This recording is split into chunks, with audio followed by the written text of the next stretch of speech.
Manuela, un placer verte. El placer es mío. Gracias. Qué lindo encuentro y muy contenta de poder intercambiar. Creo que siempre he disfrutado de nuestras charlas. Totalmente. Aparte me gustó porque hace unos días nos encontramos por la calle. Sí. Tengo que ir, tenés que venir. Bueno, acá estamos. Y acá para estamos. charlar. Bueno, cumpliendo la palabra. ¿Viste? Como corresponde. Empezamos bien.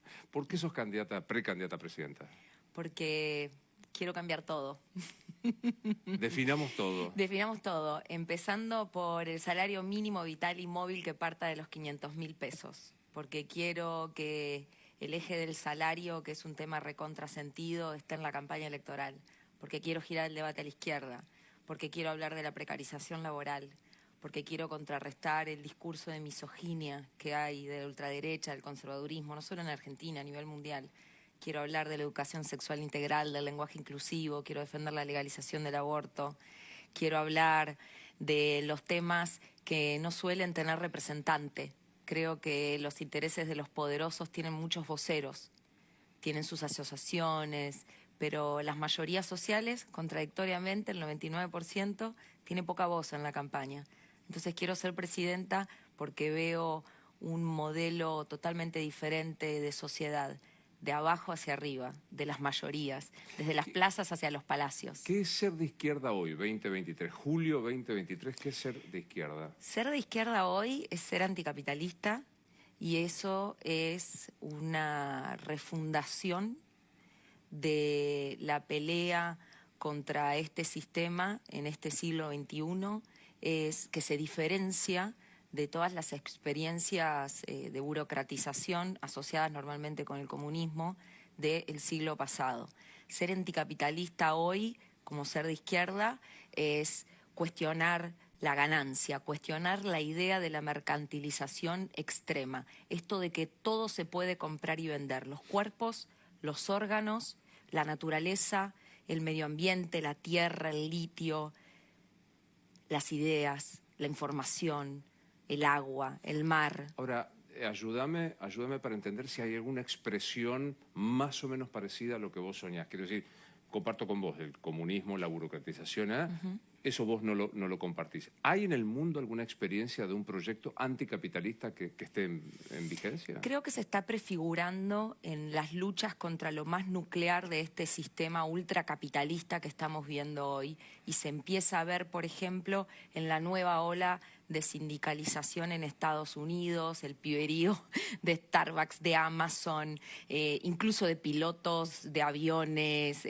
la nana fine proletaria peleando por el salario de los actores, aunque bueno, ellos ganan una millonada, es otro sector, pero hay de todo, también hay actores que cobran muy poquito, y entonces poner el problema del salario también es un nuevo fenómeno.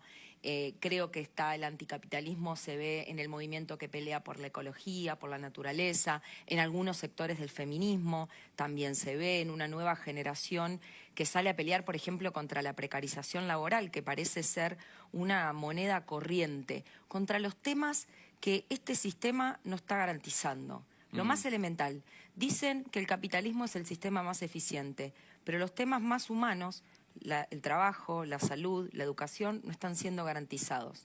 Entonces yo veo anticapitalismo en el mundo entero, en las peleas por esos derechos. Pero digo, Cuba no es un ejemplo, No. pongo brutalmente ejemplo, Sí. Cuba no es un ejemplo, Rusia no es un ejemplo, Corea del Norte no es un ejemplo. No, ahí estás mencionando algunos países, bueno, el caso de Cuba sí hubo cuestionamientos, bueno, hubo una revolución anticapitalista, pero eso no es socialismo, eso se burocratizó. En los casos de Rusia, bueno, es un capitalismo de Estado también bastante imperialista, que también está en una guerra a la que condenamos y creemos ahí en la paz sin anexiones para la resolución de ese conflicto. Corea del Norte también capitalismos de Estado. Me parece que la palabra socialismo se bastardeó mucho, entonces tenemos que generar este nuevo movimiento y tratar de traer estas ideas y hacerlas concretas en todos los terrenos. Entonces hoy estamos en una campaña electoral presidencial y nosotros, para intervenir en un debate en un país con una crisis profundísima como es la de Argentina, tenemos un plan para salir de la crisis, las 7 medidas anticapitalistas para salir de la crisis. ¿Qué son? La primera medida es el salario mínimo de 500.000 pesos. ¿Cómo lo financio? No con emisión. Por eso decimos que no es una medida inflacionaria, sino que sale de la ganancia. Por eso decimos que es anticapitalista. ¿De la ganancia de? de los mega empresarios. Hoy en Argentina hay un PBI entero fugado. Si vos obligás por decreto a pagar un salario que parta de los 500.000 pesos, siendo que el 75% de la PEA es del sector privado, la masa de ganancias, de recursos, de riqueza de la Argentina va al salario, va al mercado interno, va al consumo, va al comercio de cercanía y no se fuga bajo apercibimiento penal. Me voy. Se estatiza, se hace público. Y además, te digo otra cosa, no se va nadie. Porque Argentina todos dicen que es te hago una contrapregunta. ¿A dónde te vas a ir? A Uruguay, Galperín. No hay una mano de obra calificada como la que hay en la Argentina. Las tareas que se hacen en Argentina, en otros países, se pagan 3 veces el salario promedio. ¿Por qué están en Argentina? Porque tienen el capital invertido acá, porque tienen la estructura y porque hay una mano de obra calificada que en el resto de la región, sobre todo en Latinoamérica, ni en Uruguay, ni en Chile, ni en Brasil, tienen la calificación para hacer. Entonces vienen a la Argentina y con esta inflación y con esta permisión política para hacer saqueos y negocios sin límites, pagan salarios de miseria. Primera medida. Segunda.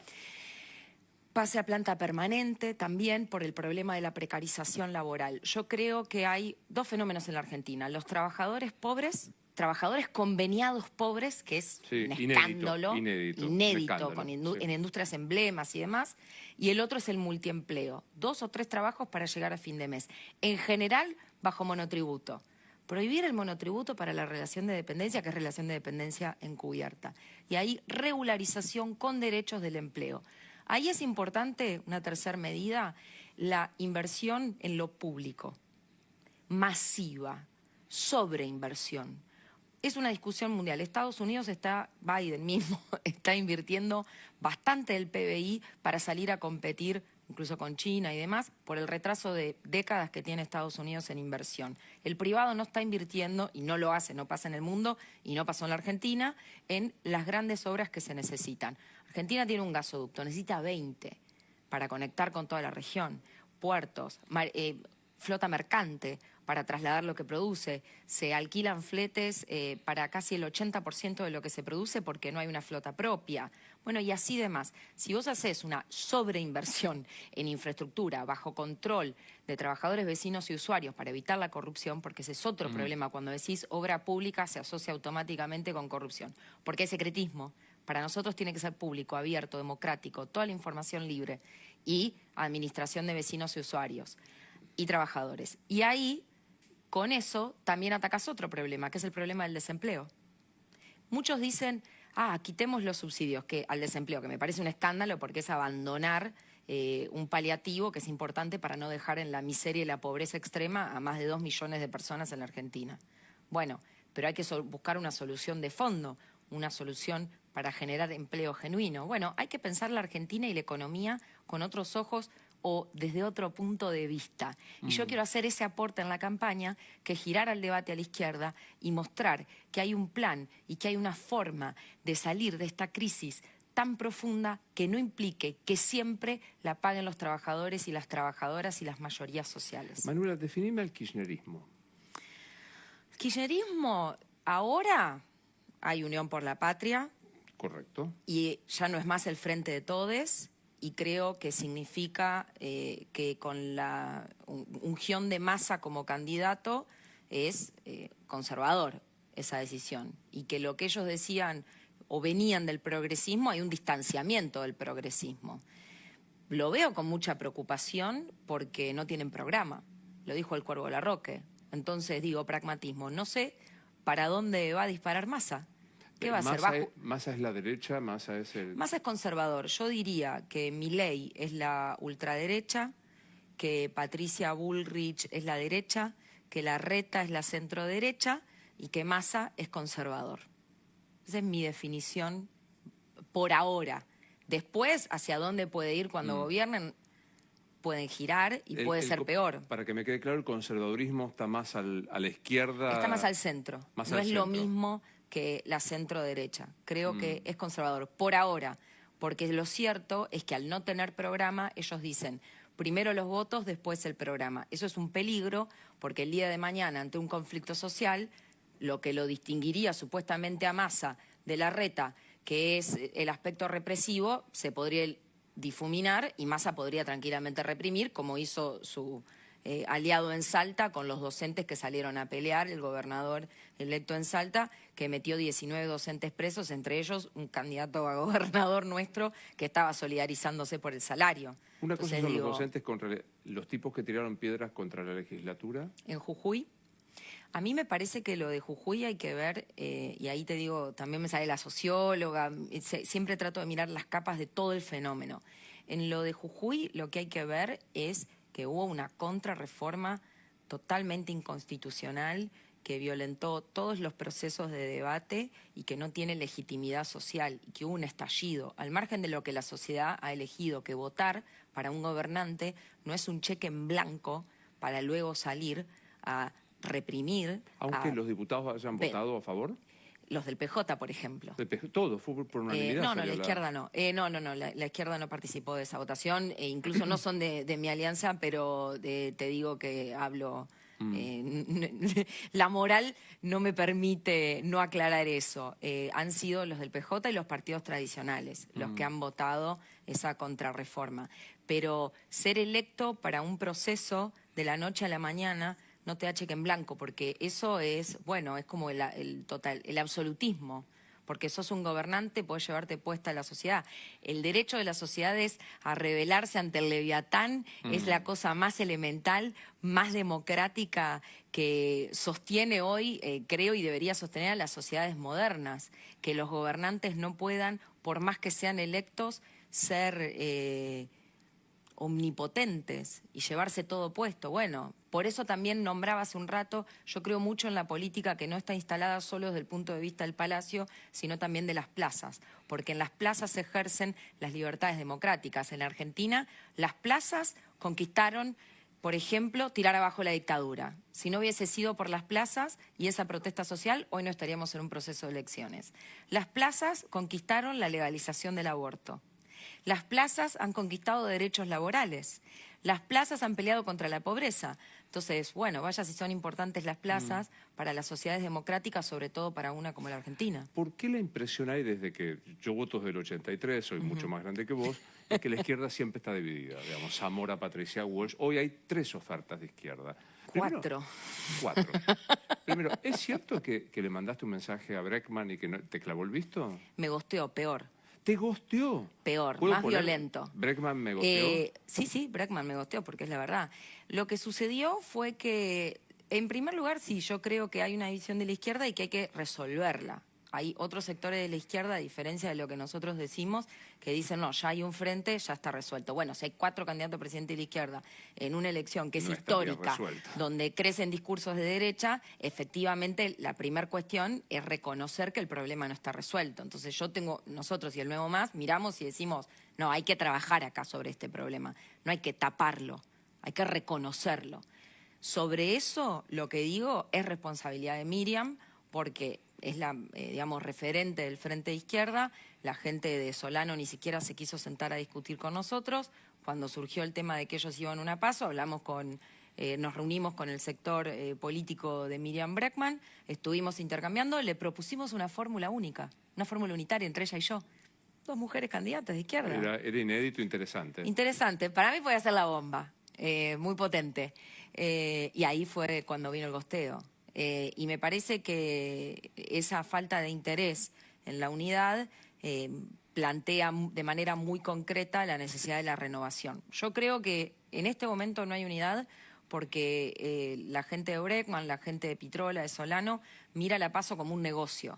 El que pasa y el que no pasa y calcula, y el que no pasa yo me quedo con los votos y entonces no tengo que repartir la rotación. Bueno, eso es un cálculo pejotista, no una mirada política desde el punto de vista de la izquierda en un proceso de elecciones donde hay que discutir y aportar ideas y hay que construir un bloque político. Entonces, igual para resolverlo, nosotros lo que pedimos es que nos acompañen con el voto, porque si conseguimos el 500.000 de votos necesario para estar en octubre, bueno, con las relaciones de fuerza, como se resuelve mucho en la política, vamos con ese resultado y ahí yo creo que sí me van a dejar de gostear y nos podemos sentar a hablar en serio y hacer un bloque político que proyecte las ideas de la izquierda en este mundo tan convulsionado, en esta Argentina con tanta crisis, y que le dé un canal de expresión que a nosotros nos importa mucho a las nuevas generaciones que se meten en la política, de trabajadores y trabajadoras. Por ejemplo, nuestra lista está lleno de precarios, de la juventud, del movimiento de mujeres y LGBT, hay un montón de extrapartidarios. Una candidatura que me da mucha alegría,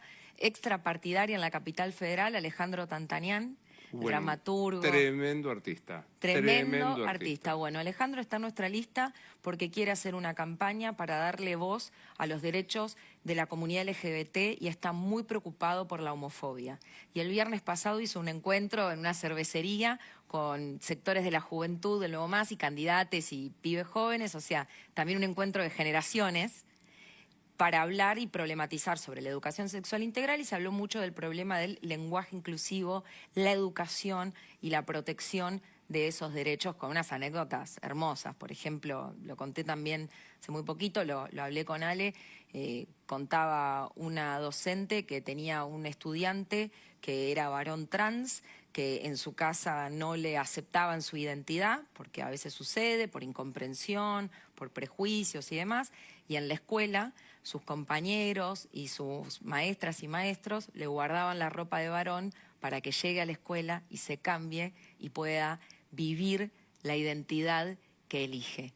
Mirá qué importante el espacio de la educación para discutir los derechos, para discutir política, para discutir el lenguaje inclusivo, que en la ciudad Larreta lo quiere prohibir. Ahí estamos con un amparo, porque prohibido prohibir, para defender que en las escuelas, tanto les docentes como les estudiantes puedan hablar e identificarse como lo sientan y como lo consideren.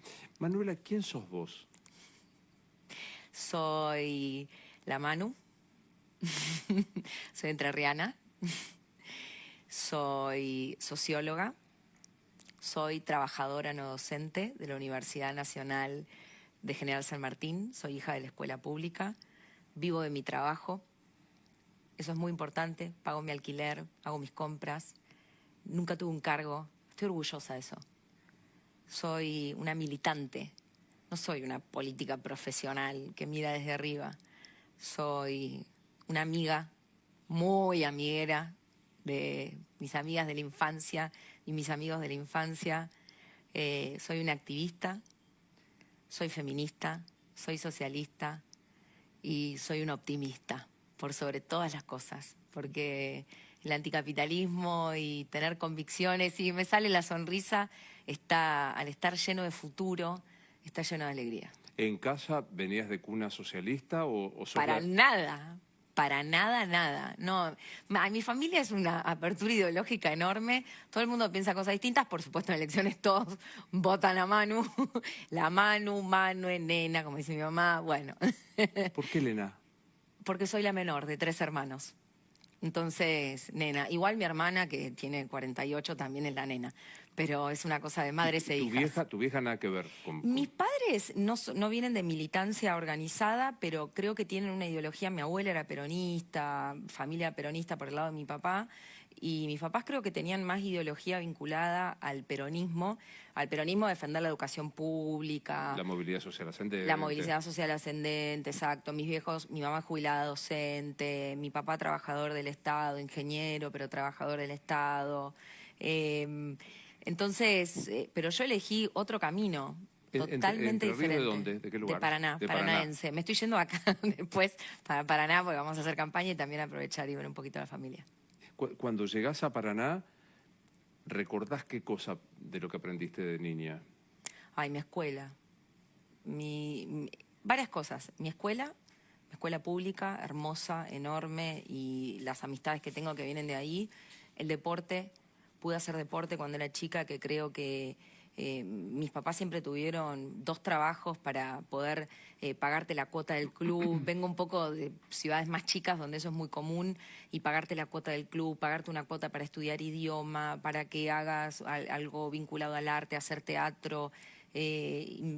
Mucho esfuerzo y sacrificio para que con mis hermanos podamos tener todo lo que ellos no tuvieron o no accedieron. Y pienso en eso, pienso en todos esos valores de solidaridad que agarré desde ahí, en la idea de cercanía. La gente se ríe porque me dicen, sos simpática, estoy acostumbrada a donde llego a pedir mate o tomar mate y a compartirlo, a charlar, a preguntar por la vida, a preguntarle al otro sobre su vida, a escuchar. Eso es una cosa que me gusta también de la campaña, porque además de hablar, cuando recorro y cuando camino, siempre es importante escuchar. Total. Entra por ahí caminando Alberto Fernández. ¿Qué le decís? Que no. Que no. Nos estafaste. Bueno, no a mí porque lo sabía, pero estafó a la sociedad argentina diciéndole que íbamos a estar mejor y que no fue así. Y creo que estafó porque había una sensación, no una sensación, el macrismo tuvo medidas antipopulares y hubo un voto castigo para que el ex frente de todos, todas y todes lo resuelva, y no fue así.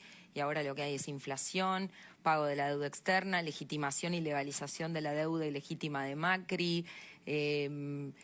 Hubo Guernica, la represión en Guernica, yo estaba ahí, y estar ahí abajo de esa lluvia de balas mientras su Bernie pasaba tractores arriba de las personas que solo tenían chozas en el medio de la pandemia, me pareció horrible para gente que se dice progresista. Y me parece que esa frustración que le impuso a la sociedad es lo que genera hoy el crecimiento del discurso de la derecha, y que son responsables este gobierno de que crezca la ultraderecha con su odio, su competencia y su resentimiento. Entra por ahí Macri, ¿qué le decís?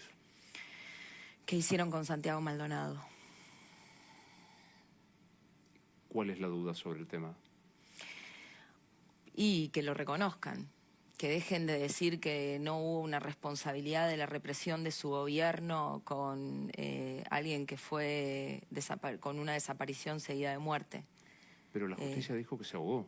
No, la justicia dijo otra cosa, dijo ahogamiento, que no es lo mismo que vos te hayas ahogado solo. Eso fue una gran maniobra. Y ahí estoy del lado de los familiares. No, pero yo estoy del lado de la justicia. Yo creo en la justicia, no hay duda. ¿En esta justicia? La pericia demostró que se murió ahogado solo por no saber nadar, escapándose en un procedimiento ilegal. En realidad la familia, junto con organizaciones internacionales como la Organización Interamericana de Derechos Humanos y demás, está pidiendo una nueva investigación y un montón de pericias que no se hicieron, y hay como 400 páginas de pedidos de pericias que no están hechas en esa conclusión, y quedó abierto. Y esa carátula también siguió. Pero un día nos juntamos y vemos. Sí, lo charlamos más, pero... Asumo que como buena socialista sos no creyente. Soy atea, más que no creyente. Creo en el ser humano. Tengo una esperanza infinita en la humanidad. No la tengo depositada. Soy respetuosa de las creencias, obviamente, personales, pero como idea del mundo, creo que somos las personas las que movemos el mundo. Como en la economía, porque hay mucha deshumanización, y creo que la religión le corre el lugar de las personas, de la sociedad, para atribuírselo a Dios. Y yo creo en los seres humanos que podemos transformar esta sociedad, que somos responsables de lo que pasa, que podemos mejorarlo, y así como en la economía, que se suele borrar el rol del trabajador para decir que es el capital el que mueve el mundo. Para mí es el trabajo humano el que mueve el mundo. Para mí es el trabajador y la trabajadora y le trabajadore el que hace de este país un país maravilloso. Es como, me encantaría cuando vienen y me dicen, no, ¿qué pasa sin el capital? ¿Qué pasa sin los empresarios? Bueno, hagamos la versión argentina con los trabajadores de Un Día Sin Mexicanos. A ver qué pasa con nuestro país. Nos morimos y ¿qué pasa? Se cae todo a pedazos si no están los trabajadores y las trabajadoras. No, nos morimos y ¿qué pasa? El ser humano. Vos te morís y ¿qué va a pasar? No lo sé. Seguramente mi cuerpo se transformará en algo o no, con el fuego, con la tierra. Pero voy a dejar de estar en este mundo. Sí, es este mundo. Sí, o sea, te digo, no lo sé. No sé cuál es la experiencia vinculada a la muerte en el momento, pero la vivo asociada a la vida. Y me parece que creo en el presente, pero por otra mirada, ¿no? Porque tengo mucha esperanza en la humanidad, porque a veces te preguntan como... yo creo que el problema con la religión, hay a veces una confusión con esa frase de Marx del opio de los pueblos, que se suele decir como que uno piensa que la religión en realidad es un engaño. Y en realidad esa frase es parte de un libro entero que lo que busca decir es que la religión es un adormecimiento de los dolores. Está más vinculado a esa idea. Y a mí me parece que hay que sentir lo que pasa en el mundo, hay que sentir las injusticias, las alegrías y las felicidades para vivirlas, para transformarlas, para sentir el de al lado y la de al lado, el compañero, la compañera, el vecino, la vecina, el hermano, la hermana, el trabajador, la trabajadora, y ver que podemos construir el mundo que queremos vivir. Última y cortita. Entra por ahí caminando Manuela Castañera a los 16, hace 5 minutos. ¿Decís la edad o no lo decís? Sí, sí, obvio. Soy 84, tengo 38 y soy la candidata más joven, precandidata a presidente más joven de esta elección y cabeza de lista vengo siéndolo hace varias elecciones. Entra Manuela a los 16, con 22 años de experiencia. ¿Qué le decís a esa chica? Seguí para adelante. Porque cuando yo tenía 16...